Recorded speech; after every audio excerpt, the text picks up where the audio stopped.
Savez-vous qu'il y a aussi des anges habitants de la terre? Il n'y a pas de verset biblique spécifique qui décrit les anges comme habitants de la terre, dans le sens où ils y vivent de manière permanente. Cependant, la Bible mentionne des anges apparaissant sur terre pour transmettre des messages divins ou accomplir des missions spécifiques. Voici quelques points pertinents. La Bible raconte de nombreuses histoires où des anges apparaissent aux humains, que ce soit pour annoncer des naissances, comme à Marie, pour guider des personnes comme à Joseph, ou pour délivrer des messages importants, comme à Daniel.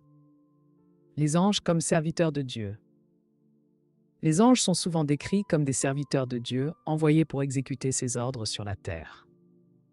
Le livre de l'Apocalypse fait référence à des anges liés à des événements terrestres, comme les 7 anges avec les 7 fléaux ou les 4 anges retenant les vents.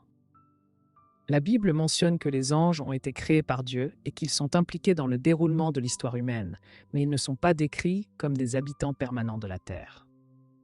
Certains passages bibliques laissent entendre que chaque personne pourrait avoir un ange gardien qui veille sur elle, mais ces anges ne sont pas décrits comme des habitants de la terre.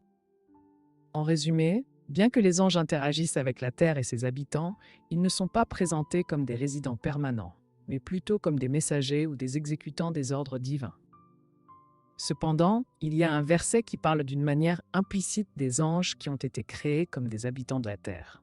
Aimez, abonnez-vous et partagez cette vidéo en cliquant sur la cloche afin de suivre en temps réel nos enseignements. L'esprit et l'épouse disent « Viens » et l'époux répond « Oui, je viens bientôt ». Fil divin. Les anges habitants de la terre. Genèse chapitre 2 verset 1 explique l'achèvement de la création des cieux et de la terre et de toute leur armée. Le texte biblique décrit que Dieu a achevé son œuvre créatrice au 7e jour et qu'il s'est alors reposé de tout le travail qu'il avait entrepris. Dieu a ensuite béni et sanctifié ce 7e jour. La révélation ici est dans toute leur armée. Leur peut être un pronom personnel invariable ou un déterminant possessif variable en nombre, ou encore être précédé d'un déterminant défini, le, la, les, pour former un pronom possessif. D'où l'armée des anges appartenait aux cieux et surtout à la terre. Pourquoi? Parce que la terre a beaucoup plus besoin de la protection de l'armée des anges à cause de la présence de Satan et ses anges qui étaient déjà chassés des cieux, selon Apocalypse 12. Genèse 32, 1 à 2. Jacob poursuivit son chemin et des anges de Dieu le rencontrèrent. En les voyant, Jacob dit « C'est le camp de Dieu ». Et il donna à ce lieu le nom de Mahanaïm. Ce passage parle d'une manière explicite de la rencontre de Jacob avec le camp des anges de Dieu habitant la terre. Dans le verset 12 du chapitre 28 de Genèse, il est écrit « Jacob eut un songe. Et voici, une échelle était appuyée sur la terre et son sommet touchait au ciel.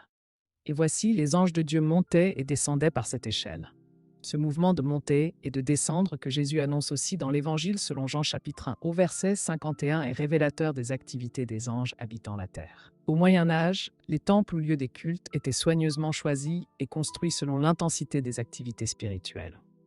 C'est très clair avec les lettres aux 7 églises d'Asie écrites chacune à l'ange qui la représente et qui au fait n'est pas seul. Donc les 2 premiers chapitres de l'Apocalypse confirment la thèse des lieux des activités spirituelles ou angéliques dans notre cas. Votre serviteur fil divin a eu la grâce de parler avec son ange qui l'accompagne en chair et en os. Mon ange m'a dit clairement qu'il était toujours sur la terre et j'étais le 2e serviteur avec qui il va travailler pour cette dernière génération. Il m'a dit qu'il y a des anges qui contrôlent les eaux, ceux qui sont affectés sur les montagnes, les forêts, les villages, les villes et les nations. Et rien n'arrive sur terre par hasard. Il m'a dit de lire beaucoup les livres de la Révélation ou Apocalypse qui parlent beaucoup d'eux. Comme chaque créature ou entité a un nom, les anges habitant la terre ont aussi des noms. Et je connais le nom de l'ange qui travaille avec moi, parce qu'il me l'a dit, c'est la pure vérité. Ce sont des noms des humains comme la Bible nous parle de Michel et de Gabriel. À suivre. Aimez, abonnez-vous et partagez en cliquant sur la cloche sur votre chaîne YouTube Les Amis de l'époux pour suivre nos enseignements en temps réel. L'esprit et l'épouse disent « Viens ». Et l'époux répond « Oui, je viens bientôt ». Fil divin.